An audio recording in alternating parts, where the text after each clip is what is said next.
Hello बच्चों, good morning to all of you. कैसे हो आप सब? My name is Amit J T and I am your physics faculty. Welcome to Learn and prep के इस amazing platform पर आप सभी का स्वागत है। चले स्टार्ट करते हैं आज की क्लास। हम कर रहे थे बच्चों लाइट चैप्टर के पीवाईक्यूज। ये वाला क्वेश्चन हम कर चुके थे, ये क्वेश्चन कर चुके थे बच्चों। हाँ, आज का जो क्वेश्चन होगा ये आपके स्क्रीन पर ये है। ठीक है, क्या कह रहा है बच्चों? Answer the question on the basis of your understanding of the following passage and related study concept। एक तरह से हम ये बोले तो ये केस बेस है।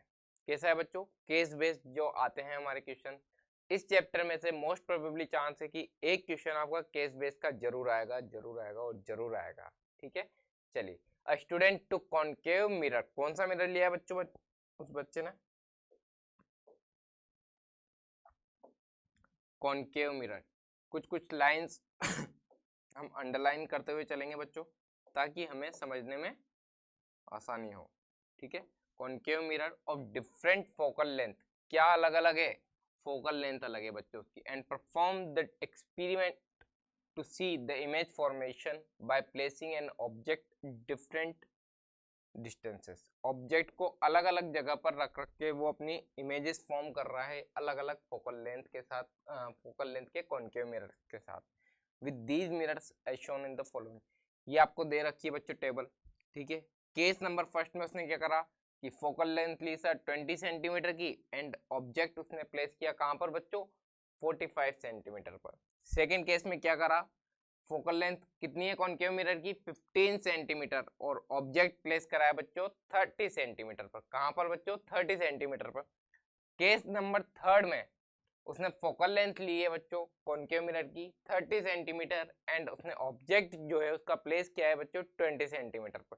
इस टेबल के बेस पर अब वो आपसे क्वेश्चन पूछ रहा है कि इसके अकॉर्डिंग क्या क्वेश्चन होंगे। देखिएगा, फर्स्ट क्वेश्चन क्या है? List the two properties of the image formed by in case one. ये जो केस फर्स्ट है, इससे जैसी इमेज फॉर्म होगी उसकी आपको मिनिमम कितनी प्रॉपर्टी बतानी है बच्चों? दो प्रॉपर्टी बतानी है। चलिए एक बार हम डायग्राम बनाते हैं। क्या ये कॉनकेव मिरर है क्या? आप बोलोगे हाँ सर, है ना। क्यों कॉनकेव मिरर? सर आपने बताया था कि रिफ्लेक्टिंग सरफेस कहाँ होती है बच्चों? इनवर्ट्स होती है रिफ्लेक्टिंग सरफेस, और पॉलिश सरफेस कहाँ होती है बच्चों? आउटवर्ड्स होती है। ठीक है, इस पॉइंट को हम क्या नाम दे? क्या ये सही नहीं?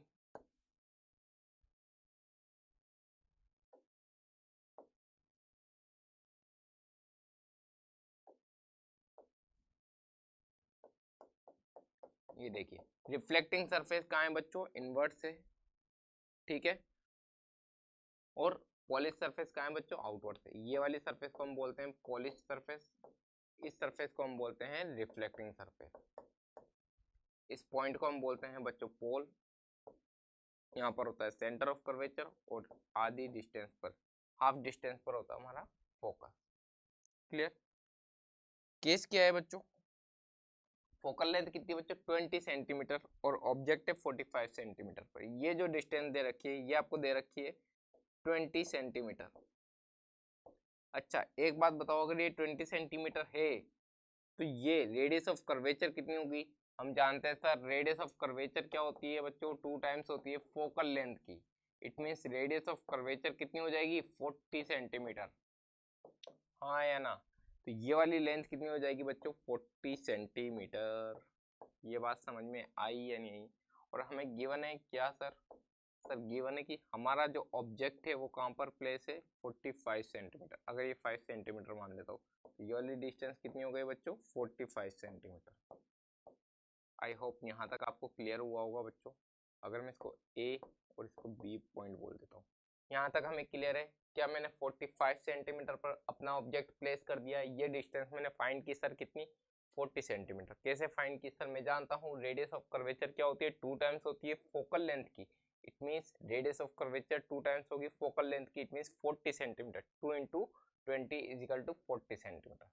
यहाँ तक क्लियर है? चलिए, क्या हमने इमेज फॉर्मेशंस के रूल पढ़े थे क्या बच्चों? हाँ सर, 4 रूल आपने बताए थे मिरर के केस में और 3 रूल आपने बताए थे सर लेंस के केस में। ठीक है, 4 रूल्स कौन कौन से थे उनको हम यूज करेंगे। जब भी कोई रे प्रिंसिपल एक्सिस के पैरेलल आती है, जब भी कोई रे प्रिंसिपल एक्सिस के पैरेलल आती है तो आफ्टर रिफ्लेक्शन वो एक पॉइंट से होकर पास होती है जिसे हम बोलते हैं फोकस। क्या बोलते हैं बच्चों? फोकस। ठीक है, बात क्लियर है या नहीं है?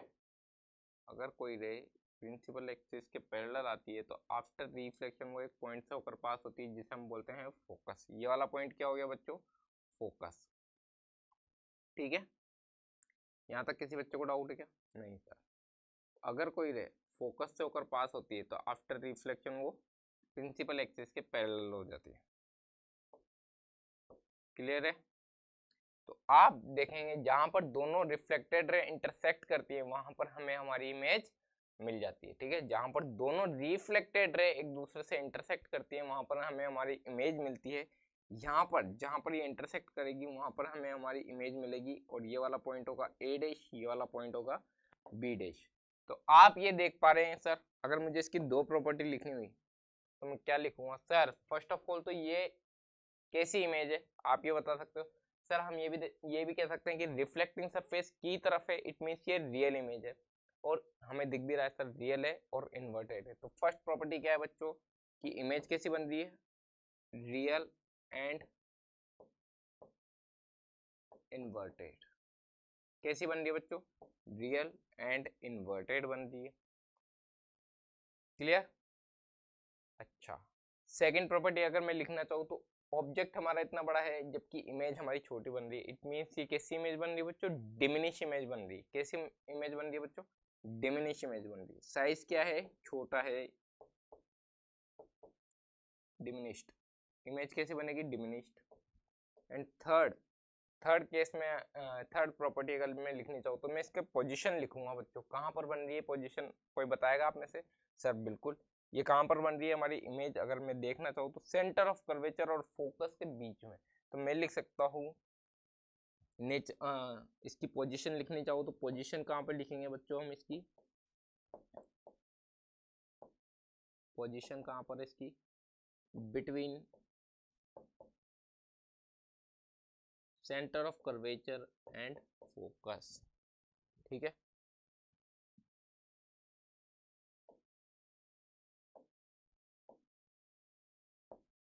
पोजीशन कहाँ पर है? Between centre of curvature and focus. ठीक है, ये तो हमने फर्स्ट केस के बारे में बात की कि सर फर्स्ट केस की दो प्रॉपर्टी मैंने आपको बताई कि सर इमेज छोटी बन रही है, रियल एंड इन्वर्टेड बन रही है और कहाँ पर बन रही थी बच्चों? सेंटर ऑफ कर्वेचर और फोकस के बीच में बन रही थी। क्या फर्स्ट केस क्लियर है क्या बच्चों? चलिए सेकंड केस पर चलते हैं। In which one of the case given the table, the mirror will form real image of the same size and y। बताइए, सेम साइज की बननी चाहिए, रियल इमेज बननी चाहिए।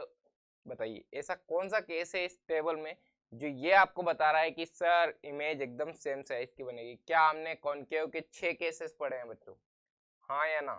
कॉनकेव मिरर के 6 केस पढ़े हैं जिसमें एक केस मैंने आपको बताया था कि सर ये वाला केस याद रखना क्योंकि ये इंपॉर्टेंट है। इसमें क्या हो रहा है सर, जो ऑब्जेक्ट की साइज है और जो इमेज की साइज है वो सेम है। ये सेंटर ऑफ कर्वेचर सर, ये फोकस।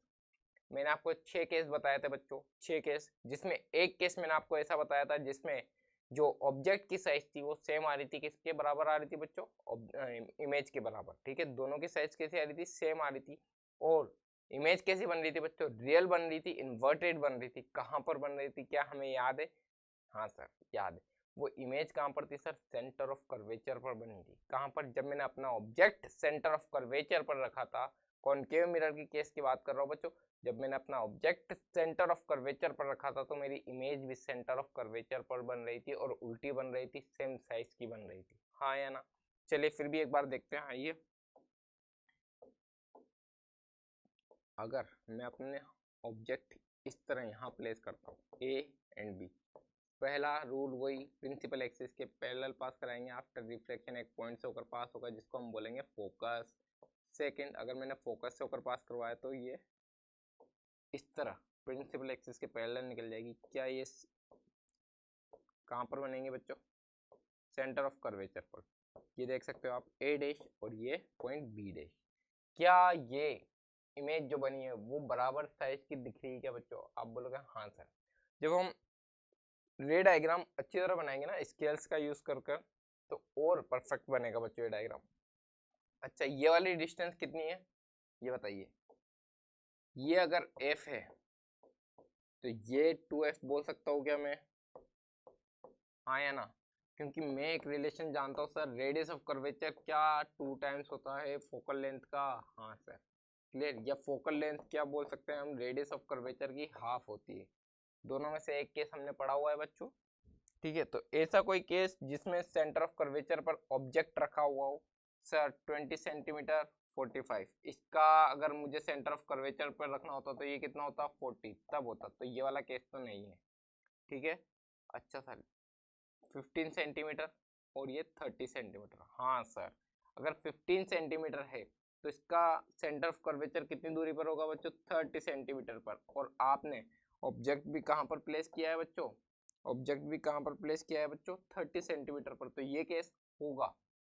थर्ड केस भी देख लेते हैं बच्चों। 30 सेंटीमीटर इसकी फोकल लेंथ है, तो इसका सेंटर ऑफ कर्वेचर कहाँ पर होगा बच्चों, 60 सेंटीमीटर पर। क्लियर है क्या?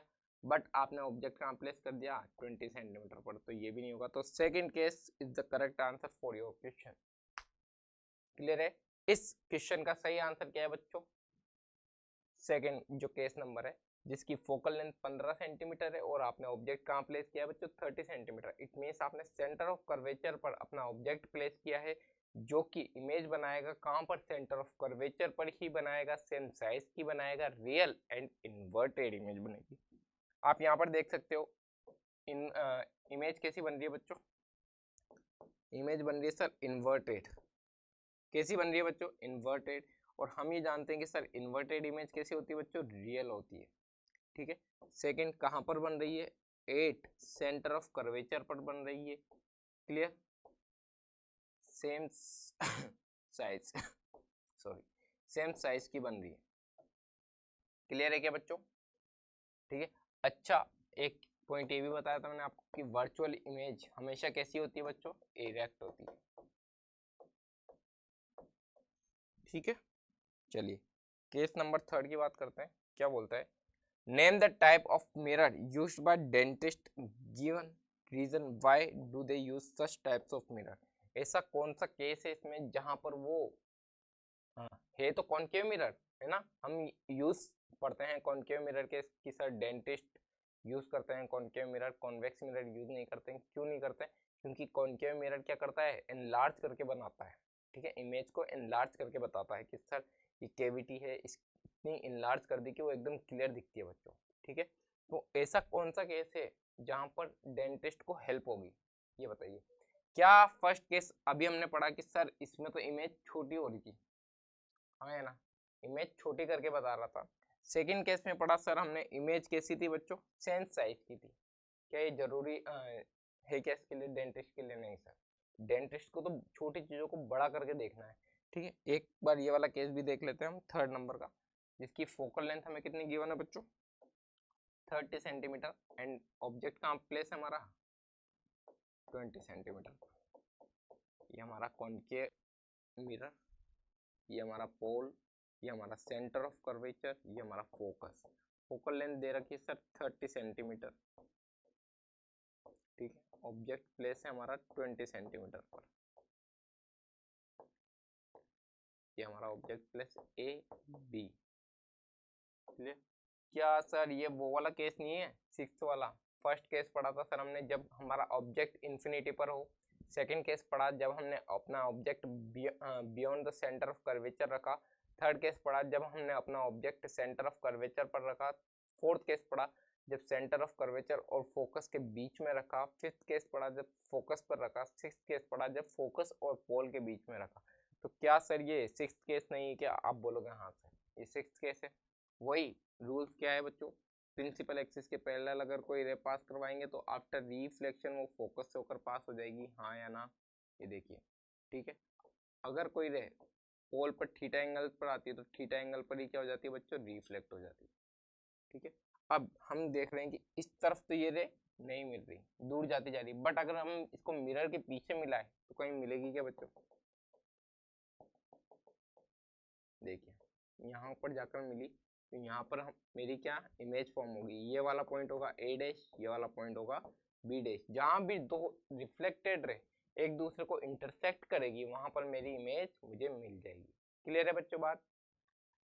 चलिए इमेज कैसी मिल रही है बच्चों, आप ये देख सकते हो कि इमेज मिल रही है सर इरेक्ट मिल रही है। कैसी इमेज मिल रही है? इरेक्ट मिल रही है। तो ये कैसी इमेज हो गई बच्चों? वर्चुअल। कैसी इमेज हो गई? वर्चुअल इमेज हो गई। क्लियर? साइज कैसा है बच्चों? एनलार्ज, बड़ी इमेज है। कैसी इमेज है बच्चों? बड़ी इमेज है, एनलार्ज। और कहां पर मिल रही है? Behind the mirror. कहां पर मिल रही है बच्चों? बिहाइंड द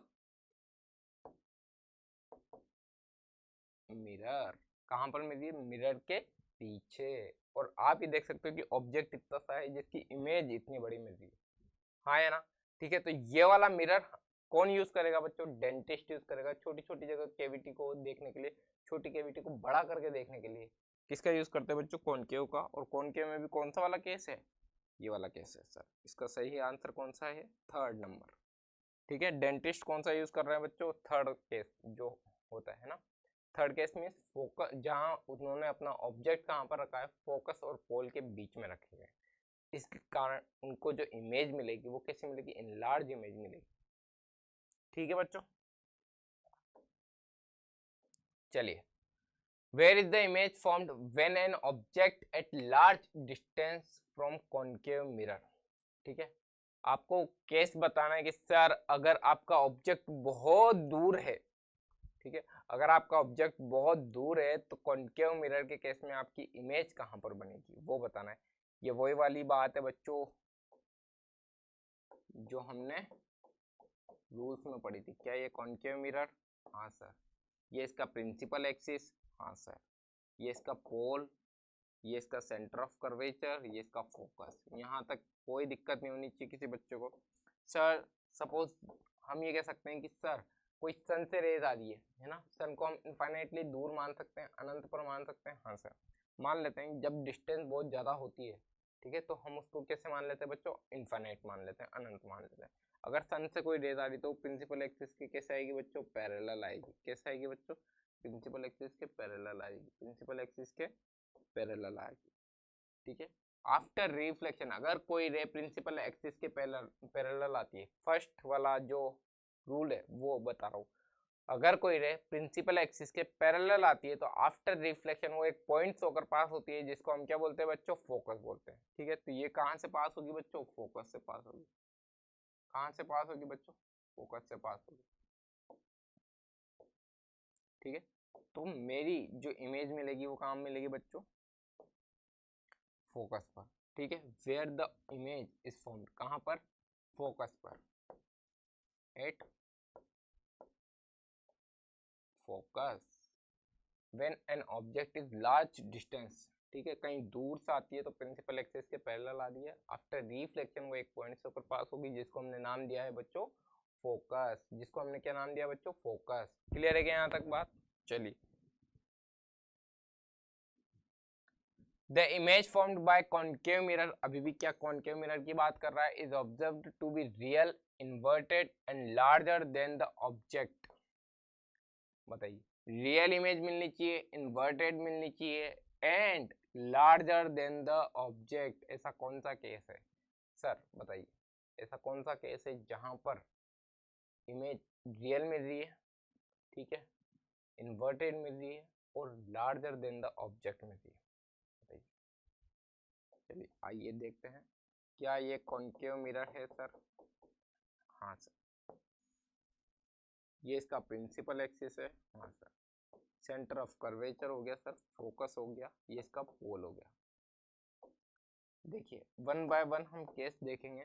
जब मैंने इंफिनिटी पर रखा अभी, ठीक है, जब मैंने अपना ऑब्जेक्ट इंफिनिटी पर रखा, जब मैंने अपना ऑब्जेक्ट इंफिनिटी पर रखा तो मैंने ये देखा कि मेरी इमेज कहाँ मिल रही थी बच्चों?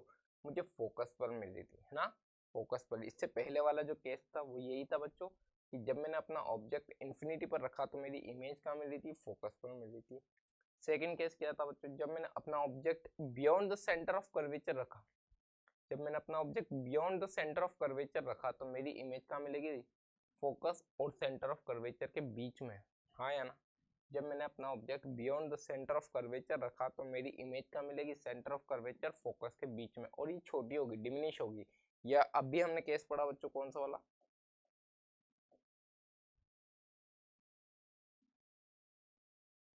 ये फर्स्ट केस था, यही है। Beyond the centre of curvature रखा तो मेरी इमेज कैसी मिल रही थी बच्चों, रियल एंड इन्वर्टेड मिल रही थी, डिमिनिश मिल रही थी, और कहाँ मिल रही थी, सेंटर ऑफ कर्वेचर फोकस के बीच में। थर्ड केस कौन सा था, जब मैंने अपना ऑब्जेक्ट सेंटर ऑफ कर्वेचर पर रखा तो सिर्फ सेंटर ऑफ कर्वेचर पर सेम साइज की मिल रही थी, ठीक है, रियल मिल रही थी, इन्वर्टेड मिल रही थी, मगर साइज कैसा था बच्चों, सेम साइज था। क्लियर। थर्ड केस की बात करें, ये वाला, फोकस और पोल के बीच में जब मैंने अपना ऑब्जेक्ट रखा तो मुझे मेरी इमेज मिल तो लार्जर रही थी ऑब्जेक्ट के कंपेयर में, बट क्या रियल थी, नहीं सर। वर्चुअल है, हाँ सर। क्या इरेक्ट है, क्या, हाँ सर। इन्वर्टेड है, नहीं सर। ठीक है, वर्चुअल इमेज मिली, इरेक्ट इमेज मिली, लार्जर मिली, बट हमसे पूछा क्या है बच्चों, ये बताओ। सर आप बोलोगे एक केस भूल गए सर आप, फोकस वाला। अगर मैं फोकस पे रख दूँ तो, चलिए एक बार बता देता हूँ, फोकस पे रखेंगे तो मुझे मेरी इमेज कहाँ मिलती है बच्चों, इनफाइनाइट पर मिलती है, हाँ या ना। बट अभी कैसे बोल रहा है, रियल पूछ रहा है, इन्वर्टेड पूछ रहा है, and larger than the object, तो मैं अपना ऑब्जेक्ट कहाँ पर रखूंगा बच्चों, बताओ। मैं अपना ऑब्जेक्ट रखूंगा सर सेंटर ऑफ कर्वेचर और फोकस के बीच में कहीं पर, ठीक है, सेंटर ऑफ कर्वेचर और फोकस के बीच में कहीं पर, प्रिंसिपल एक्सिस के पैरेलल रे पास कराऊंगा जो आफ्टर रिफ्लेक्शन फोकस से होकर पास होगी, हाँ या ना। एक रे पोल से होकर पास करवा दूंगा थीटा एंगल पर, जो थीटा एंगल पर ही निकल जाएगी, ठीक है। जहां पर दोनों रे इंटरसेक्ट करेगी वहां पर मेरे को मेरी इमेज मिल जाएगी, ठीक है बच्चों। ये ए डैश, ये बी, ये ए, ये बी, क्लियर है। हम क्लियरली देख सकते हैं बच्चों कि जो इमेज मिल रही है क्या वो इन्वर्टेड है, हाँ सर इन्वर्टेड तो है, ठीक है। क्या वो रियल है बच्चों, हाँ सर रिफ्लेक्टिंग साइड की तरफ है, इट मीन्स वो रियल इमेज है, उसको स्क्रीन पर हम ऑब्टेन कर सकते हैं बच्चों, ठीक है। रियल मिल चुकी है, इन्वर्टेड मिल चुकी है, क्या साइज भी आपको बड़ा दिख रहा है ऑब्जेक्ट के कंपेयर में, हाँ सर ऑब्जेक्ट इतना है जबकि इमेज इतनी है, तो यस सर। साइज भी कैसा है बच्चों, एनलार्ज, कैसा है बच्चों, एनलार्ज, ठीक है। पोजीशन अगर मैं लिखनी चाहूँ इसकी पोजीशन कहाँ पर है, तो मैं लिख सकता हूँ beyond the centre of curvature, beyond the C, it mean beyond the centre of curvature. क्या हम क्लियर कर पाए क्या अपना डाउट, हाँ ठीक है। एक केस जब मैं फोकस पे रखूंगा अपना ऑब्जेक्ट तो मेरी इमेज कहाँ मिलेगी बच्चों, इनफाइनाइट पर मिलेगी। जब मैं अपना ऑब्जेक्ट कहाँ पर रखता हूँ, फोकस पर रखता हूँ, तो मेरी इमेज कहाँ मिलती है बच्चों, इनफाइनाइट पर मिलती है। फोकस और पोल वाला केस हम पढ़ चुके हैं सर, बिहाइंड द मिरर है एंड कहाँ पर है सर, बिहाइंड द मिरर है एंड कैसी मिल रही है, एनलार्ज मिल रही है, वर्चुअल मिल रही है, एंड इरेक्ट मिल रही है।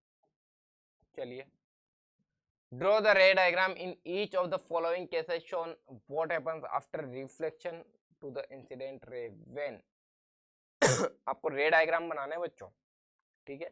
It is parallel to the principal axis and falling on a convex mirror, convex mirror के केस में बता रहा है आपको, क्या बताना है बच्चों, कॉन्वेक्स मिरर की बात कर रहा है। ध्यान से पढ़ेगा क्वेश्चन को, हम एक एक क्वेश्चन को हम बहुत ध्यान से पढ़ेंगे बच्चों, भले 10 सेकंड ज्यादा ले लेंगे क्वेश्चन पढ़ने में लेकिन गलती नहीं करेंगे। कॉन्वेक्स की जगह कॉनकेव पढ़ लिया तो पूरा क्वेश्चन गलत हो जाएगा, है ना।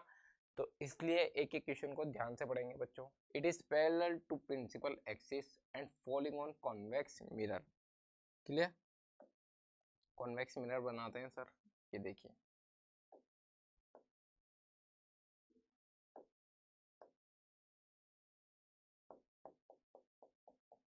रिफ्लेक्टिंग सरफेस कॉन्वेक्स की कहाँ होती है बच्चों, आउटवर्ड्स होती है। कहाँ होती है बच्चों, रिफ्लेक्टिंग सरफेस आउटवर्ड्स होती है। एंड पॉलिश सरफेस कहाँ होती है बच्चों, ये है हमारी पॉलिश सरफेस और ये है हमारी रिफ्लेक्टिंग सरफेस। क्लियर है क्या बात, ये इसका पोल हो गया, क्या इसका सेंटर ऑफ कर्वेचर इस तरफ आएगा क्योंकि इस स्फेयर का पार्ट है, सेंटर ऑफ कर्वेचर इस तरफ आ गया, इसका फोकस इस तरफ आ गया। क्लियर है क्या, चलिए, अब हमने कॉन्वेक्स मिरर के केस में दो ही केस पढ़े हैं जहां पर हम अपना ऑब्जेक्ट प्लेस करते हैं, एक इनफाइनाइट पर करते हैं, एक इनफाइनाइट और पोल के बीच में कहीं कर लेते हैं, ठीक है। चलिए, बट अभी हमसे क्या कह रहा है कि अगर कोई रे प्रिंसिपल एक्सिस के पैरेलल आती है, प्रिंसिपल एक्सिस के पैरेलल है क्या बच्चों? नहीं सर, नहीं है।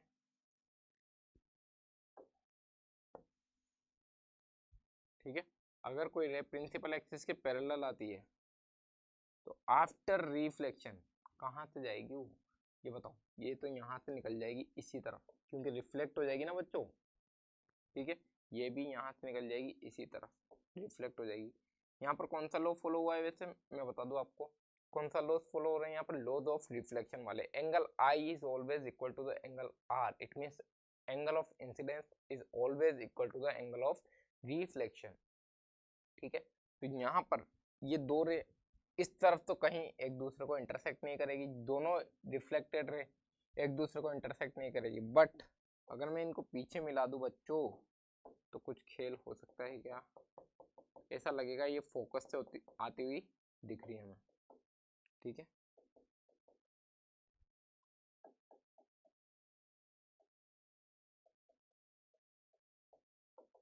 इस तरह ऐसा लगेगा कि सर ये एक पॉइंट से आती हुई लग रही है, जिस पॉइंट को हमने क्या नाम दिया बच्चों? फोकस, ठीक है। कॉन्वेक्स मिरर के केस में अपीयर होता है बच्चों कि फोकस से आती हुई लगी है, जबकि कॉन्केव मिरर के केस में फोकस से होकर पास होती है। क्लियर है? फर्स्ट केस क्लियर है क्या बच्चों कि it is parallel to the principal axis on following on convex mirror, तो ऐसा अपीयर होगा कि फोकस से आ रही है रिफ्लेक्टेड रे, ठीक है। It is falling on a concave mirror, अब कॉन्केव मिरर की बात कर रहा है, while passing through its principal focus. कहाँ से पास हो रही है बच्चों? प्रिंसिपल फोकस से पास हो रही है। और मिरर कौन सा है बच्चों? कॉन्केव मिरर है। कौन सा मिरर है बच्चों? कॉन्केव मिरर है। चलिए आइए, क्या कॉन्केव मिरर इस तरह होता है बच्चों? रिफ्लेक्टिंग सरफेस इनवर्स होती है जिसमें, है ना, ये है पॉलिश सरफेस, ये है रिफ्लेक्टिंग सरफेस, ये इसका प्रिंसिपल एक्सिस हो गया बच्चों, ये इसका पोल हो गया, ये इसका सेंटर ऑफ कर्वेचर हुआ, ये इसका फोकस हुआ। सेंटर ऑफ कर्वेचर क्यों? क्योंकि ये इस स्फीयर का पार्ट होगा बच्चों, आया ना। चलिए, अब क्या कह रहा है कि अगर कोई रे कॉन्केव मिरर के केस में प्रिंसिपल फोकस, इट मींस इस फोकस से होकर पास होती है, ठीक है। प्रिंसिपल फोकस से होकर पास होती है तो आफ्टर रिफ्लेक्शन क्या होगा बच्चों? वो प्रिंसिपल एक्सिस के पैरेलल पास हो जाएगी। आफ्टर रिफ्लेक्शन प्रिंसिपल एक्सिस के पैरेलल पास हो जाती है। ये क्या रूल नंबर सेकंड है? हाँ या ना? अगर कोई रे फोकस से होकर पास होती है तो आफ्टर रिफ्लेक्शन वो प्रिंसिपल एक्सिस के पैरेलल पास हो जाती है। क्लियर? चलिए, कॉन्केव मिरर का केस भी क्लियर हुआ। थर्ड पॉइंट्स पर आते हैं। It is coming obliquely to the principal axis and falling on the pole. कहाँ पर गिर रही है बच्चों? पोल पर गिर रही है, ऑफ अ कॉन्वेक्स मिरर के केस में। कहाँ पर बच्चों? कॉन्वेक्स मिरर के केस में। कॉन्वेक्स मिरर ये वाला बच्चों, ठीक है। रिफ्लेक्टिंग सरफेस इनवर्ड्स और sorry reflecting surface outwards and polish surface inwards, ठीक है। ये हमारा पोल हो गया बच्चों, ये हमारा फोकस हो गया और ये हमारा सेंटर ऑफ कर्वेचर हो गया। अब क्या कह रहा है? कहाँ से आ रही है रे? प्रिंसिपल एक्सिस की तरफ से पोल पर गिर रही है ऑब्लिकली, किसी एंगल थीटा पर, ठीक है। तो ये उसी एंगल पर क्या हो जाएगी बच्चों? रिफ्लेक्ट हो जाएगी। It means angle I is equal to angle R बराबर होंगे, ठीक है, उसी एंगल पर। ये रूल नंबर 4 है बच्चों। क्या हमें याद है चारों रूल? थर्ड रूल क्या कहता है? अगर कोई रे सेंटर ऑफ कर्वेचर से पास होती है तो सेंटर ऑफ कर्वेचर से ही निकल जाती है। क्लियर है? उसी पाथ को फॉलो कर लेती है, ठीक है। Name the part of the lens. Lens की बात कर रहा है बच्चों, मिरर और लेंस में ध्यान रखिएगा। Name the part of the lens through which ray of light passes without suffering and deviation. ऐसा कौन सा पार्ट है ठीक है। ऐसा कौन सा पार्ट है लेंस में से जहां से रे कोई डेविएशन किए बिना ही सीधी निकल जाती है? दो तरह के लेंस पढ़े बच्चों हमने, concave lens and convex lens. हाँ या ना? कुछ इस तरह का लेंस था क्या? Concave lens and sorry convex lens and concave lens. ठीक है, ये कौन सा लेंस है बच्चों? इसको बोलेंगे हम कॉन्वेक्स लेंस, और इसको बोलते हैं बच्चों कॉनकेव लेंस। कौन सा लेंस बच्चों? Concave lens. क्लियर है? ये इसका प्रिंसिपल एक्सिस, ये इसका ऑप्टिकल सेंटर, ये इसका ऑप्टिकल सेंटर। क्लियर? यहाँ तक की बातें क्लियर है? ठीक है, इसके दो फोकस आते हैं सर। ये फोकस, इसका मेन फोकस ये वाला, ये 2f1 लिख देते हैं यहाँ पर हम लिखते हैं f2 और यहाँ पर लिखते हैं 2f2। जबकि इस केस में क्या करते हैं बच्चों? इसका ये f1, ये 2f1, ये f2, 2f2। ठीक है, बट हमने लेंस के केस में, जैसे हमने मिरर के केस में 4 रूल्स पढ़े थे इमेज फॉर्मेशन के, ऐसे ही हमने लेंस के केस में 3 रूल पढ़े थे सर। कौन कौन से? वही वाला बच्चों, सिंपल से रूल्स है। अगर कोई रे प्रिंसिपल एक्सिस के पैरेलल आती है, अगर कोई रे प्रिंसिपल एक्सिस के पैरेलल आती है तो आफ्टर रिफ्लेक्शन वो मेन फोकस से होकर पास हो जाती है। अगर कोई रे फोकस से होकर पास होती है तो आफ्टर रिफ्लेक्शन प्रिंसिपल एक्सिस के पैरेलल हो जाती है। थर्ड रूल क्या था बच्चों? अगर कोई रे ऑप्टिकल सेंटर से होकर पास होती है, अगर कोई रे ऑप्टिकल सेंटर से होकर पास होती है तो बिना किसी डेविएशन के सीधी निकल जाती है। इट मींस सर यही तो पूछ रहा है वो, कि अगर कोई रे ऑप्टिकल सेंटर से पास होगी तो वो बिना किसी डेविएशन के सीधी निकल जाएगी। यहाँ पर क्या होगा बच्चों? रिफ्लेक्शन या रिफ्रैक्शन। सर लेंस के केस में क्या होता है बच्चों? रिफ्रैक्शन, याद रखो। ठीक है, यहाँ पर क्या हो रहा है? एक मीडियम से दूसरे मीडियम में एंटर हो रही है बच्चों रे। क्या हो रहा है? एक मीडियम से दूसरे मीडियम में एंटर हो रही है। क्लियर है क्या बात?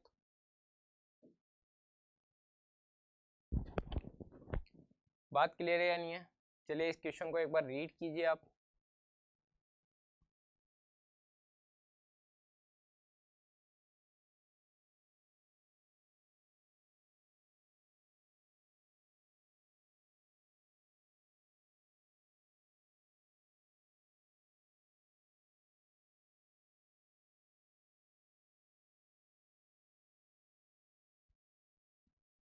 क्या कह रहा है क्वेश्चन बच्चों? Rohit wants to have an erect image. क्या चाहता है भाई रोहित? रोहित चाहता है कि उसकी इरेक्ट इमेज हो उसके ऑब्जेक्ट की, using converging mirror. Converging mirror कौन सा मिरर होगा बच्चों? जो रेस को कन्वर्ज कर रहा है, ऐसा कौन सा मिरर है? मिरर की बात कर रहा है बच्चों, लेंस की बात नहीं कर रहा है, याद रखना है ना। Converging mirror of focal length दे रखी है आपको 40 सेंटीमीटर। क्या हम इसको कन्वर्जिंग मिरर कहते हैं क्या सर? हाँ सर। कोई सी भी रे आती है कन्वर्ज कर देता है, कोई सी भी रे आती है कन्वर्ज कर देता है, इस तरह। अभी तो मैंने रफ डायग्राम बनाया बच्चों, बट ये क्या कर रहा है? कन्वर्ज कर रहा है रेस को। हाँ या ना? तो ये कौन सा मिरर हो गया? Concave mirror. कौन सा बच्चों? Concave mirror. Specifying the range of distance where the object can placed in front of the mirror. ठीक है, स्पेसिफाइंग ऐसी कौन सी जगह है जहां पर इरेक्ट इमेज मिल रही है? किस केस में? कॉनकेव मिरर के केस में। बता सकते हैं क्या? कॉनकेव मिरर के केस में सर केवल एक ही ऐसा प्लेस था जहां पर इरेक्ट इमेज मिल रही थी। हाँ सर, पढ़ा तो है सर, बट यहाँ कंफ्यूज हो गए थे हम। कन्वर्जिंग मिरर, कन्वर्जिंग लेंस समझ लिया। नहीं नहीं नहीं नहीं, कन्वर्जिंग मिरर की बात कर रहा है सर। मिरर कौन सा सर? यहाँ पर आइए, ये है कन्वर्जिंग मिरर, जो रेस को कन्वर्ज कर रहा है। जबकि कॉन्वेक्स मिरर क्या करता है बच्चों? डाइवर्ज कर देता है, फैला देता है ना। इसको बोलेंगे कन्वर्जिंग मिरर, कॉनकेव मिरर। ये हो गया इसका पोल, ये हो गया इसका सेंटर ऑफ कर्वेचर, ये हो गया इसका फोकस। सर एक ही केस ऐसा पड़ा है कॉनकेव मिरर में जहां पर मुझे मेरी इमेज डायरेक्ट मिल रही थी। कौन सा बच्चों? केवल एक केस है जब मैंने अपना ऑब्जेक्ट कहाँ प्लेस किया बच्चों? फोकस और पोल के बीच में, तब मुझे मेरी इमेज जो मिल रही थी वो कहाँ मिल रही थी बच्चों? बता सकते हो क्या आप? अगर ये थीटा तो ये थीटा, ठीक है, प्रिंसिपल एक्सिस के पैरेलल निकाली, फोकस से होकर निकली। सर पीछे मिल रही थी, हाँ या ना, यहाँ पर ये देख सकते हो आप, इमेज कैसी मिल रही है, ए डैश बी डैश, ये अगर ए बी नाम दे देता हूँ मैं इसको तो, ठीक है। इमेज कैसी मिल रही है सर, इरेक्ट मिल रही है, हाँ या ना, इरेक्ट है। इट मीन्स हम ये कह सकते हैं कि सर इमेज कैसी है सर, वर्चुअल है। इमेज कैसी है सर, वर्चुअल है। कहाँ पर मिल रही है बच्चों इमेज, बिहाइंड द मिरर। कहाँ पर मिल रही है बच्चों, बिहाइंड द मिरर, क्लियर। और एनलार्ज मिल रही है, कैसी मिल रही है बच्चों, एनलार्ज मिल रही है, ठीक है। केवल एक ही ऐसा केस है कन्वर्जिंग मिरर के केस में जहां पर हमें अपनी इमेज इरेक्ट मिल रही है, बाकी सभी जगह आप देख सकते हो कि रियल इमेज मिल रही थी और इन्वर्टेड इमेज मिल रही थी। रियल इमेज कैसी होती है बच्चों, इन्वर्टेड होती है। वर्चुअल इमेज कैसी होती है बच्चों, इरेक्ट होती है। वर्चुअल इमेज केवल एक ही ऐसा केस था जहां पर ऑब्जेक्ट को हमने कहां प्लेस किया था बच्चों, ऑब्जेक्ट को हमने प्लेस किया है बच्चों कहां पर, ऑब्जेक्ट कहां है, बिटवीन फोकस एंड पोल। कहां पर, फोकस एंड पोल। फोकस और पोल के बीच में कहीं भी हम अपना ऑब्जेक्ट रखेंगे तो मुझे मेरी इमेज कैसी मिलेगी बच्चों, इरेक्ट मिलेगी। क्या ये वाला केस क्लियर है क्या। Will the image be bigger और स्मॉलर देन, हमने देखा कि सर इमेज कैसी मिल रही है बच्चों, बड़ी मिल रही है, हाँ या ना, ऑब्जेक्ट के कंपेयर में बड़ी इमेज मिल रही है तो बिगर इमेज मिल रही है। कैसी मिल रही है बच्चों, बिगर मिल रही है, स्मॉलर नहीं मिल रही है। ड्रॉ अ रे डायग्राम शो द इमेज, ये हमने देखा कि सर इसका रे डायग्राम कैसे बनेगा। क्लियर है क्या यहाँ तक बच्चों को। बस बात कहाँ थी, कन्वर्जिंग, आप लेंस ना समझ ले उसको, है ना। अधिकतर बच्चे फ्लो में सिली मिस्टेक कर जाते हैं बच्चों, कन्वर्जिंग मिरर को कन्वर्जिंग लेंस समझ लेते हैं, ठीक है, और वो गलती कर देते हैं। आधे बच्चों को समझ में नहीं आता sir converging lens converging mirror क्या होता है। कन्वर्ज कर रही है, इट मीन्स ये रे क्या करता है बच्चों, कन्वर्ज करता है। कौन सा मिरर, कॉनकेव मिरर रेस को कन्वर्ज करता है, इसलिए इसका नाम दे दिया कन्वर्जिंग मिरर। और कॉन्वेक्स मिरर रेस को क्या करता है बच्चों, डाइवर्स करता है, अलग अलग डायरेक्शन में फैलाता है, पूरा फैला देता है, इसलिए उसका नाम दे गया डाइवर्जिंग मिरर। क्लियर। चलिए, an object is placed distance दे रखी आपको 60 सेंटीमीटर। एक ऑब्जेक्ट है जिसको प्लेस किया है 60 सेंटीमीटर की डिस्टेंस पर। कौन सा, कॉन्वेक्स लेंस की बात कर रहा है बच्चों, convex lens of focal length 30 centimetre, ठीक है। कॉन्वेक्स लेंस के केस में बात कर रहा है बच्चों, कॉन्वेक्स लेंस। क्या ये है क्या, नहीं सर कॉनकेव लेंस बोल रहे हो आप, कॉन्वेक्स बोल रहे हो और बना कॉनकेव रहे हो। हाँ सर, मैं चेक कर रहा था आपका ध्यान है या नहीं है, ठीक है। ये कौन सा लेंस हो गया बच्चों, इसको बोलेंगे हम कॉनकेव। और ये क्या है बच्चों, लेंस है। क्या है बच्चों, लेंस है, कॉनकेव लेंस, ठीक है। इसके केस में भी हमने केवल दो ही, ये क्या है इसका ऑप्टिकल सेंटर, अगर मैं इसको नाम दे दूँ फोकस 1, फोकस 2, ये क्या F2 F2 F1 डिस्टेंस कितनी होगी बच्चों, यही सेंटर ऑफ कर्वेचर होगा इस वाले पार्ट का, और इस वाले पार्ट का इधर होगा। अगर मैं इसको नाम देता हूँ F2 और इसको नाम दे देता हूँ 2F2, ठीक है। क्लियर है। N object is placed at a distance 60 centimetre, कहाँ पर 60 सेंटीमीटर रखा है, और इसकी फोकल लेंथ कितनी दे रखी है बच्चों, 30, ये 30 है, ठीक है। और ऑब्जेक्ट प्लेस किया है बच्चों कहाँ पर, 60 सेंटीमीटर पर, ठीक है। क्लियर है। हमने क्या कॉनकेव लेंस के दो ही ऐसे केस पढ़े हैं बच्चों, हाँ सर। जिस तरह कॉन्वेक्स मिरर के मैंने आपको कंपैरिजन में मतलब एक तरह से याद कराने के लिए बोला था कि सर जिस तरह कॉन्वेक्स मिरर के केस है उसी तरह कॉनकेव लेंस के केस है, हाँ या ना। कॉन्वेक्स मिरर के दो केस थे सर, इन्फिनिटी पर और पोल और इन्फिनिटी के बीच में। इसी तरह कॉनकेव लेंस के भी दो ही केस है, इन्फिनिटी पर और ऑप्टिकल सेंटर और इन्फिनिटी के बीच में। हाँ सर, कहीं पे भी रख दो ऑब्जेक्ट को, फर्क ही नहीं पड़ता सर, ठीक है। कहीं पे भी रख दो सर ऑब्जेक्ट को, इसको कोई फर्क नहीं पड़ेगा, 60 सेंटीमीटर पर रखो, 30 पर रखो, कहीं पे भी रख दो, ठीक है। अगर मैंने इसको यहाँ पर रख दिया तो ये रे इसके पैरेलल पास होगी, आफ्टर रिफ्लेक्शन कहाँ से पास होगी बच्चों, चलो मैं बड़ा करके बनाता हूँ डायग्राम, है ना। ये डायग्राम बड़ा करके बनाते हैं बच्चों पर और क्लियरली समझेंगे अच्छी तरह। ये देखो कौन सा मिरर हुआ, कौन सा लेंस हुआ बच्चों, कॉनकेव लेंस हुआ ये, ठीक है। ये हमारा ऑप्टिकल सेंटर हो गया। अगर इसको मैंने F2 बोल दिया, इसको 2F2 बोल दिया, ठीक है, इसको F1 बोल दिया, इसको 2F1 बोल दिया। नाम कुछ भी दे सकते हैं बच्चों, है ना। मैं इसको F1 F2 भी दे सकता हूँ। क्लियर। ये वाली लेंस आपको दे रखी है 30 और आपने ऑब्जेक्ट प्लेस किया है कहाँ पर, 60 पर, ठीक।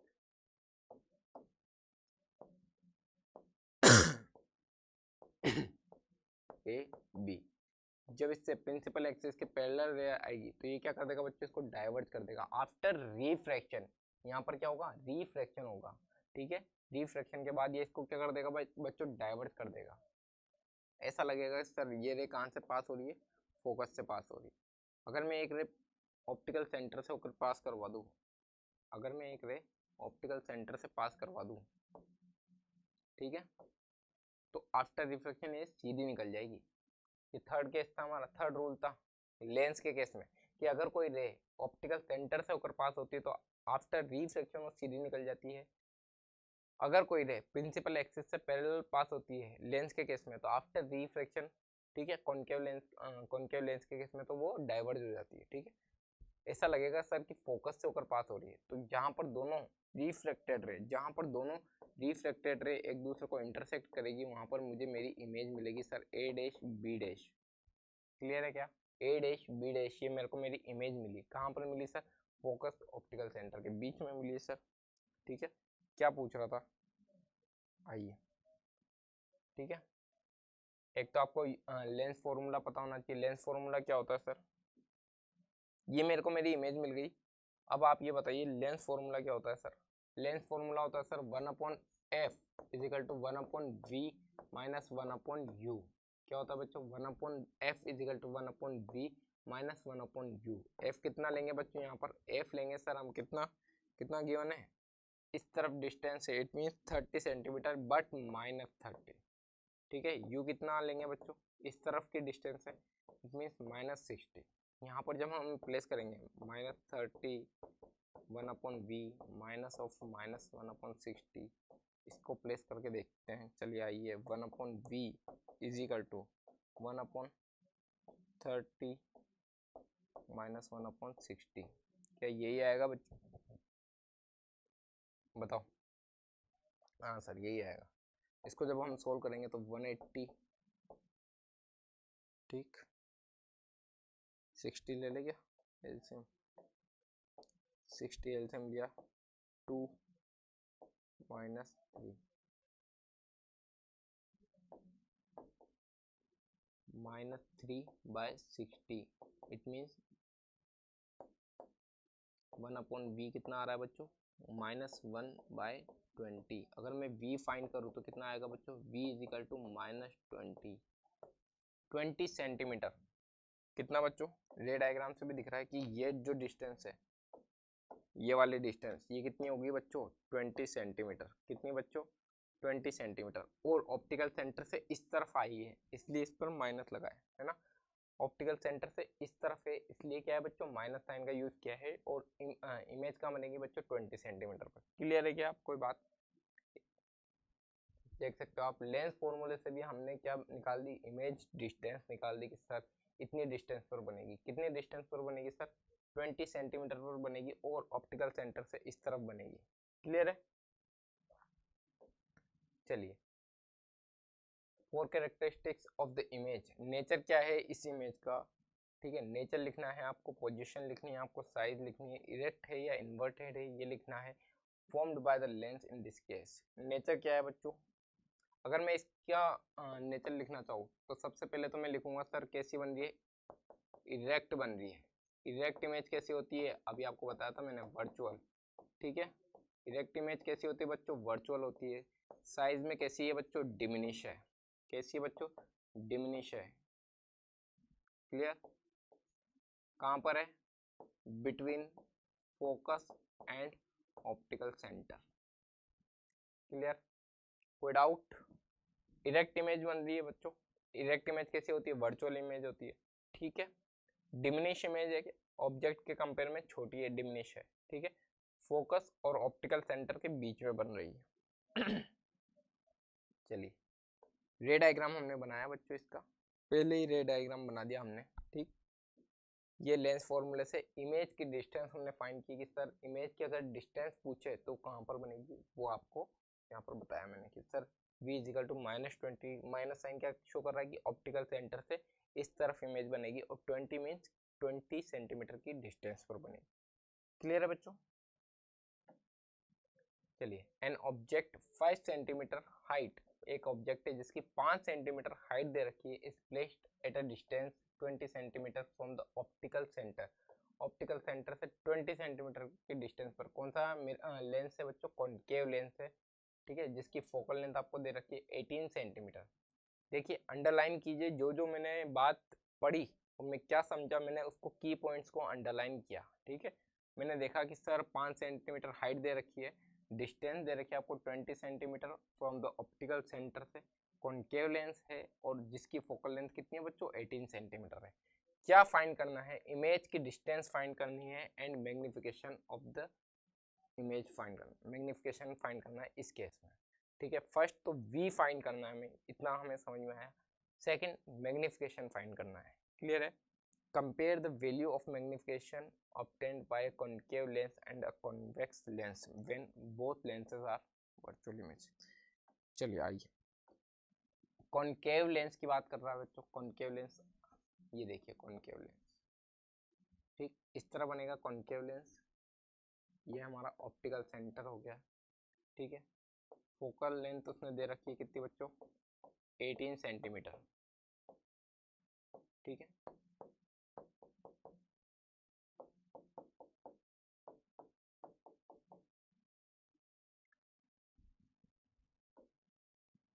डिस्टेंस कितनी है? 20 सेंटीमीटर। ऑब्जेक्ट की डिस्टेंस कितनी है बच्चों? 20 सेंटीमीटर। 18 यहाँ है तो 20 यहाँ होगा बच्चों, ठीक है। ये वाली डिस्टेंस कितनी दे रखी है बच्चों? 20 सेंटीमीटर। प्रिंसिपल एक्सिस के पैरेलल आएगी तो आफ्टर रिफ्रैक्शन वो कहाँ से निकलेगी? फोकस से निकलती हुई लगेगी, हाँ या ना, ठीक है। यहाँ से आई होगा तो क्या डाइवर्ज होगा, ठीक है। एक रहे ऑप्टिकल सेंटर से पास करवा देते हैं सर सीधी की सीधी, है ना, तो ये सीधी की सीधी निकल जाएगी आफ्टर रिफ्रैक्शन। तो जहाँ पर दोनों रे इंटरसेक्ट करेगी वहाँ पर मुझे मेरी इमेज मिल गई। इमेज कैसी सर? डिमिनिश है, इरेक्ट, वही वाला केस है बच्चों। मैंने आपको बताया कि कॉनकेव मिरर के केस में केवल दो ही केस होंगे, एक इनफाइनाइट पर हमारी इमेज होगी, सेकेंड इमेज कहाँ होगी हमारी? ऑप्टिकल सेंटर और इन्फिनिटी के बीच में कहीं होगी, ठीक है। चलिए लेंस फॉर्मूले से भी देख लेते हैं हम। सर लेंस फॉर्मूला हम जानते हैं, लेंस फॉर्मूला क्या होता है बच्चों?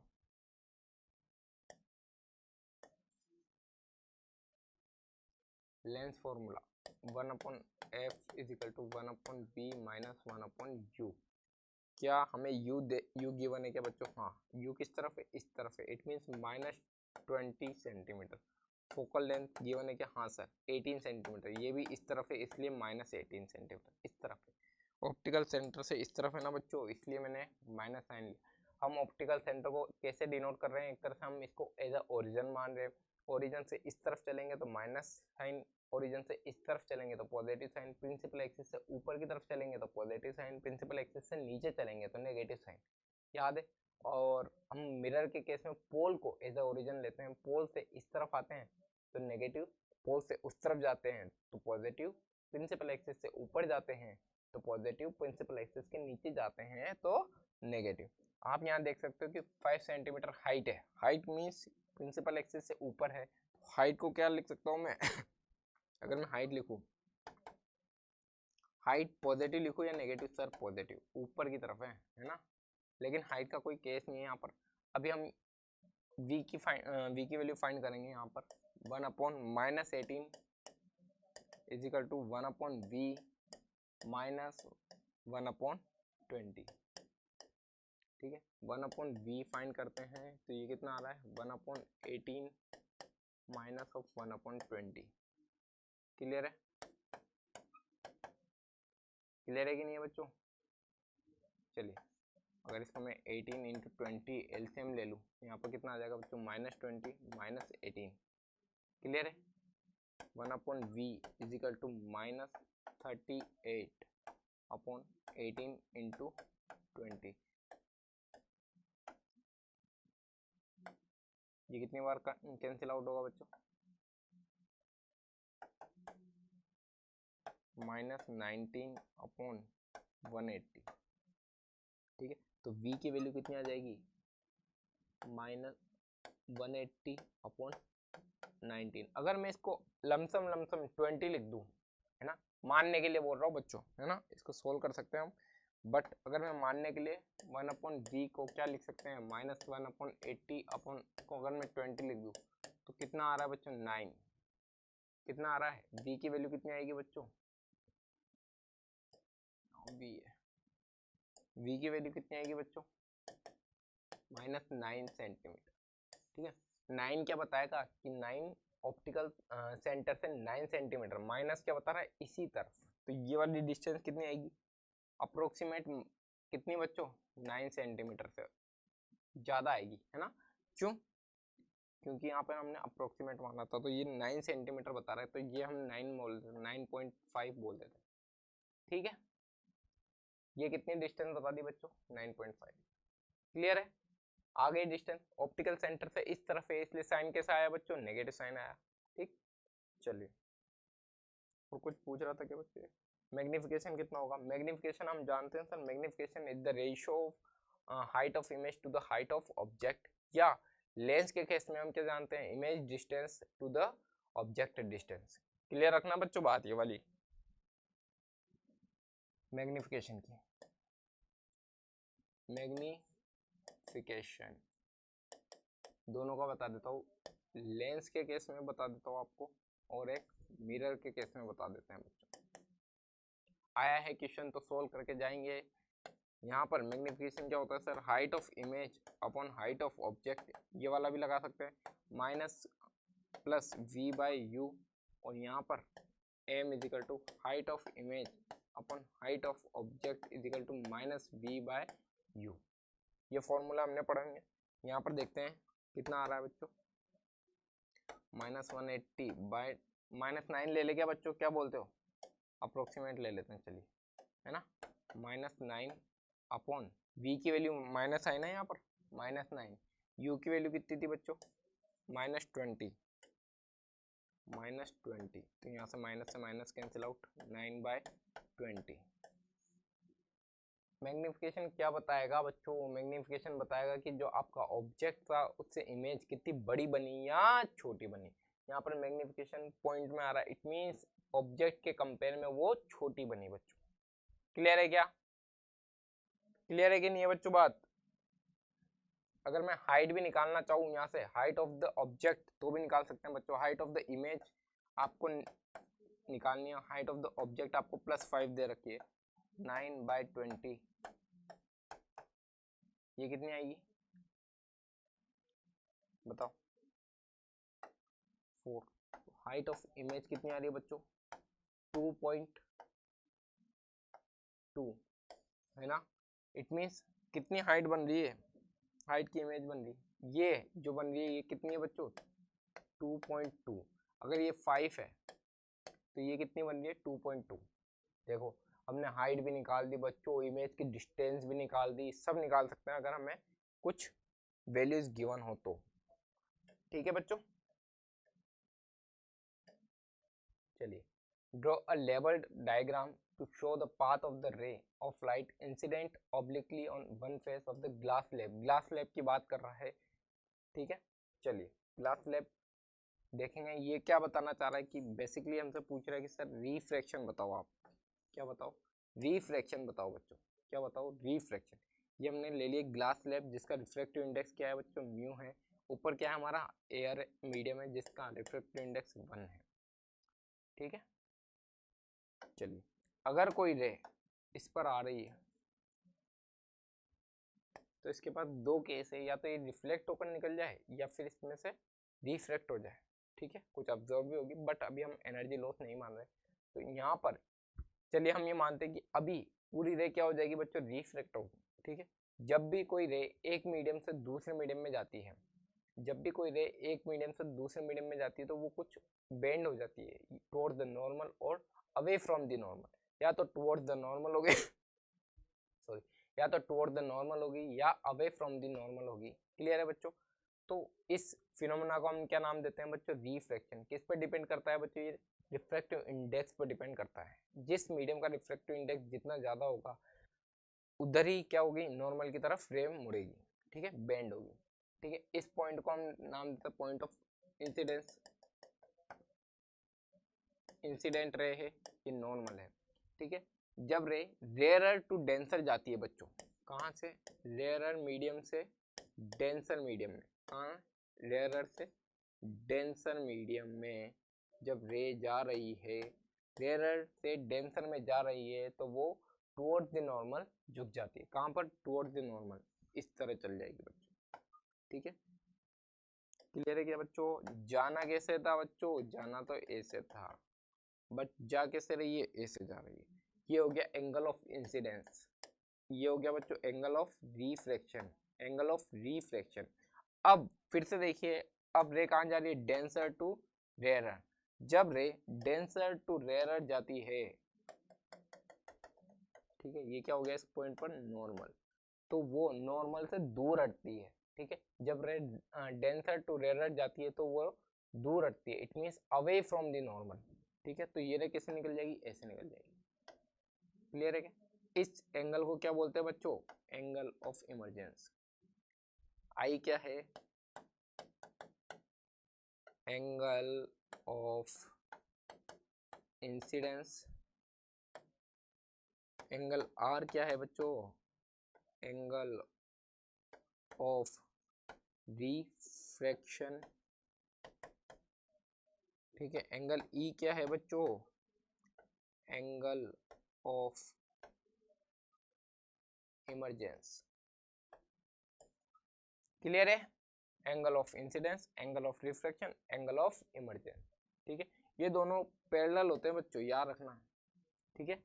ये दोनों पैरेलल होते हैं, ठीक है। जब हम इसको आगे बढ़ाएंगे और इसको देखेंगे तो दोनों कैसे चलते हुए दिखेंगे बच्चों? पैरेलल दिखेंगे, ठीक है। डेंसर मीडियम से रेयरर जाएगी तो away from the normal, rarer से डेंसर जाती है तो टुवर्ड्स द नॉर्मल। ये हमने पढ़ा हुआ है बच्चों रिफ्रैक्शन में। हाँ सर पढ़ा हुआ है, ठीक है। बेंडिंग ऑफ लाइट क्या होता है बच्चों? किस कारण होता है? रिफ्रैक्टिव इंडेक्स के कारण होता है। कितना बेंड होगा किस पे डिपेंड कर रहा है? उस मीडियम के रिफ्रैक्टिव इंडेक्स पे डिपेंड कर रहा है। जैसे हम पढ़ाते हैं, ठीक है, हम क्लास में पढ़ाते हैं, क्लास में सामने 50-100 बच्चे बैठे हैं, ठीक। जब हम क्लास से उतरते हैं, ठीक है, पोडियम से जैसे उतरे तो वहां पर मैं रेयरर मीडियम से कैसे मीडियम में एंटर कर गया बच्चों? डेंसर मीडियम में। तो मेरी स्पीड कैसी हो जाएगी बच्चों? धीमी हो जाएगी। बट जैसे ही क्लास के गेट से मैं बाहर निकलते हैं, हम बाहर निकलते हैं क्लास के गेट से, हम बाहर निकलते हैं, तो अब मेरी स्पीड कैसे बढ़ जाएगी? बढ़ जाएगी, ठीक है। क्योंकि अब क्या है? ऑब्स्टेकल्स नहीं है मेरे पास, ठीक। तो मेरी स्पीड बढ़ जाएगी। तो इट मीन्स यहाँ पर जो होता है बच्चों, स्पीड क्या होती है बच्चों? ज़्यादा होती है। यहाँ पर इस रे की स्पीड कम होती है। मैं ये कह सकता हूँ कि रिफ्रैक्टिव इंडेक्स का फॉर्मूला भी हमने पढ़ा है C/V, ठीक है। अगर मुझे इस मीडियम का रिफ्रैक्टिव इंडेक्स निकालना है तो म्यू इजिकल टू C कितना है? यहाँ पर ये भी पूछा हुआ ही है बच्चों। Calculate the refractive index of the material of glass slab, ठीक है। इस ग्लास स्लैब का क्या निकालना है हमें? रिफ्रैक्टिव इंडेक्स निकालना है। Given that the speed of light through the glass is, अंदर ग्लास स्लैब के अंदर स्पीड कितनी है? 2 × 10⁸ एंड एयर में कितनी है बच्चों? 3 × 10⁸, ठीक है। ये देखिए 3 × 10⁸ तो एयर में है, और ग्लास स्लैब में इसमें अंदर स्पीड कितनी थी बच्चों? 2 × 10⁸। यहाँ से 10 की पावर से 10 की पावर, ये कितना? 1.5। तो इसका रिफ्रैक्टिव इंडेक्स कितना आ गया बच्चों? 1.5। ये क्या है? ग्लास है, ठीक है। कुछ रिफ्रैक्टिव इंडेक्स हमें याद होने चाहिए सर, जैसे एयर का 1.0003 होता है, ग्लास का 1.55 होता है, वाटर का 1.33 होता है, वैक्यूम का 1 होता है। इस तरह हमें कुछ ना कुछ रिफ्रैक्टिव इंडेक्स याद होने चाहिए। चलिए और क्या पूछ रहा है? Calculate the focal length of the lens, it's power दे रखी है आपको 2.5। कौन सा लेंस है बच्चों? ठीक है, वो फाइंड करना है हमें। आपको calculate the focal length, focal length find करनी है। क्या फोकल लेंथ में हम रिलेशन जानते हैं सर? बताओ। F इजिकल टू -1/P -1.25, ठीक है। कितना आ गया? -0.4। माइनस साइन क्या शो कर रहा है? जिसकी फोकल लेंथ नेगेटिव होती है वो कौन सा लेंस होता है बच्चों? कॉनकेव। कौन सा बच्चों? कॉनकेव। जिसकी फोकल लेंथ नेगेटिव, वो कौन सा लेंस बच्चों? Concave lens. ठीक है, चलिए ये भी देख लेते हैं। Rishi went to palmist to show his palm. हाथ दिखाने वाले को क्या बोलते हैं बच्चों? पामिस्ट। ठीक है, हाथ दिखाने गया भाई Rishi. The palmist used a special lens. एक पामिस्ट ने स्पेशल लेंस लेके देखता है बच्चों, है ना, तुम्हारे हाथ की रेखाएं देखेगा यूं करता हुआ, एक लेंस होगा उसके हाथ में। For this purpose state the nature of the lens. पहले बात तो ये बताओ कि सर वो लेंस कौन सा होगा, कॉन्वेक्स होगा या कॉनकेव होगा? ये तो हमें पता है सर, दो तरह के लेंस होंगे, या तो कॉन्वेक्स होगा या कॉनकेव होगा।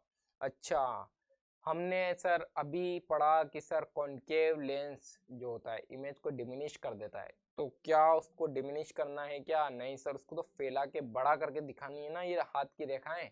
ठीक है, पाम जो होता है वो बड़ी करके देखनी है, तो वो कौन सा लेंस यूज करेगा बच्चों? कॉन्वेक्स लेंस यूज करेगा। कौन सा? Convex lens. क्योंकि कॉन्वेक्स लेंस क्या करता है? इमेज को बड़ी करके दिखाता है बच्चों, है ना, इमेज को बड़ी करके दिखाता है।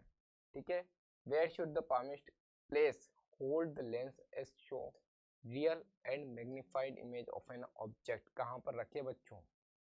बताओ। मैग्निफाइड इमेज भी बननी चाहिए और रियल इमेज बननी चाहिए। क्या एक केस हमने इस तरह का पढ़ा है क्या? ये कौन सा लेंस है पहले तो ये बताइए बच्चों? ये है सर कॉन्वेक्स लेंस। ये इसका क्या हो गया बच्चों? Optical centre. ये इसका फोकस, ये इसका फोकस। चलिए, कैसी इमेज बननी चाहिए ये बताइए? रियल। रियल है, इट मीन्स इमेज कैसी होगी बच्चों? यहाँ ही से समझ में आ गया कि सर रियल है, इट मीन्स इमेज इन्वर्टेड होगी, हाँ या ना? And magnified image, it means बड़ी इमेज होगी। बताइए, एक केस है सर इन्फिनिटी पर रख दें। ठीक है, क्लियर? एक beyond the centre of curvature रख दे। ठीक है, ये centre of curvature, it means beyond the 2f रखेंगे तो कहाँ बनेगी इमेज? f2 और 2f2 के बीच में। जब मैं 2f2 पे 2f1 पर रखूंगा तो इमेज कहाँ बनेगी? 2f1 पर। तो मुझे इमेज कहाँ पर बनानी है सर? बड़ी बनानी है ना, तो मैं यहाँ पर रख देता हूँ बच्चों। ये वाला केस होगा। प्रिंसिपल एक्सिस के पैरेलल है तो आफ्टर रिफ्लेक्शन फोकस से होकर पास हो जाएगी बच्चों, हाँ या ना? एक ऑप्टिकल सेंटर से पास करवा देते हैं तो ये कहीं इस तरफ जाके मिलेगी और ये बड़ी इमेज बनाएगी। ठीक है, रफ डायग्राम है बच्चों, बस समझने के लिए बता रहा हूँ मैं आपको। इस तरह आगे जाके मिलेगी और ये इमेज कैसी है सर? इन्वर्टेड है सर, दिख रही है बच्चों? इन्वर्टेड इमेज कैसी है सर? रियल इमेज है। और मैग्निफाइड इमेज है, कैसी है? एनलार्ज इमेज है, मैग्निफाइड इमेज है। दिख रहा है बच्चों, बड़ी इमेज बन रही है। क्लियर है? तो यही वो केस है, कहाँ पर? जब ऑब्जेक्ट को हम प्लेस करेंगे, कहाँ पर ऑब्जेक्ट को प्लेस करते हैं? कहाँ पर? 2f1 एंड f1 के बीच में, बिटवीन 2f1 एंड f1 के बीच में हमने इसको अपना ऑब्जेक्ट रखा है। ठीक है, अगर मैं f1 पर रख दूंगा तो मेरी इमेज कहाँ बनेगी बच्चों? इन्फिनिटी पर कहीं जाकर बनेगी। ठीक है, if the focal length of this lens is 10 cm and the lens is held at a distance 5 cm from the palm, use lens formula। lens formula use करके निकाल सकते हैं क्या बच्चों हम? बताइए, अगर फोकल लेंथ आपको दे रखी है इस लेंस की 10 सेंटीमीटर, ठीक है, this lens is held at a distance 5 centimetre from the palm. ठीक है, 5 सेंटीमीटर की दूरी पर है। ठीक, इट मीन्स ऑब्जेक्ट की डिस्टेंस कितनी दे रखी है बच्चों? 5 centimetre. Use the lens formula to find the position and size of the image. Position निकालनी है आपको और उसकी साइज निकालनी है इमेज की। तो मैं ये कह सकता हूँ कि सर मैं वापस से लेंस फॉर्मूला यूज कर सकता हूँ 1/f is equal to 1/v minus 1/u। u कितना होगा बच्चों यहाँ पर? 5। कितना दे रखा है? 5 सेंटीमीटर। u कहाँ पर रखेंगे? इस तरफ रखेंगे। अरे u इस तरफ ही रखेंगे ना, तो u कितना हो गया बच्चों? -5। ठीक है, फोकल लेंथ कहाँ है इसकी? फोकल लेंथ इसकी इस तरफ होती है, ये है फोकल, मेन फोकस ये है। ठीक है, ये कितना है बच्चों? +20। 20 है ना बच्चों? देख लेते हैं एक बार। 10 है सर, है ना? 10 सेंटीमीटर है। इमेज की डिस्टेंस निकालनी है बच्चों। 1/10 इजिकल टू 1/v माइनस 5। तो ये इस तरफ आएगा 1/v is equal to 1/10 minus of 1/5, 1/v 1 minus 2 minus 1/10। तो v कितना आ गया बच्चों, -10। कहाँ पर बन रहा है बच्चों, बता सकते हो? इधर देखो, ये हमारा कॉन्वेक्स लेंस हो गया, ऑप्टिकल सेंटर हो गया, ये फोकस हो गया, ये भी फोकस हो गया, 2f2 2f1, ठीक है। ये f1 f2, ये 2f2, ये वाली डिस्टेंस हमें गिवन है, और ये वाली भी हम जानते हैं कि दोनों बराबर होगी अगर दोनों में सेम कर्वेचर का हमने क्या लिया है बच्चों, ग्लास लिया है, ठीक है। यहाँ से मैंने ऑब्जेक्ट प्लेस किया यहाँ पर 5 सेंटीमीटर, और मेरी इमेज कैसी बन रही है बच्चों, बड़ी बनेगी, ठीक है, इन्वर्टेड बनेगी एंड वर्चुअल बनेगी, ठीक है। क्या ये वाला केस हम जानते हैं क्या बच्चों, यहाँ से पास, सॉरी, यहाँ से पास हुई, फोकस से होकर पास हो गई, ठीक है। तो इस तरह कहीं बाहर जाके इमेज मिलेगी, उसको हमने नाम दे दिया, ठीक है।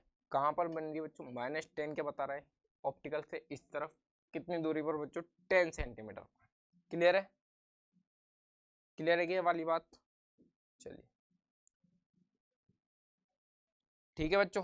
तो ये आपके लाइट चैप्टर के इम्पोर्टेंट PYQs थे। आई होप आपको मजा आया होगा, समझ में आया होगा, ठीक है। Thank you from my side for this particular session. Take care बच्चों, ध्यान रखिएगा अपना, स्वस्थ रहिएगा, मस्त रहिएगा। लर्न एंड प्रेप के चैनल को सब्सक्राइब कीजिए, लाइक कीजिए एंड कमेंट कीजिए। Thank you so much.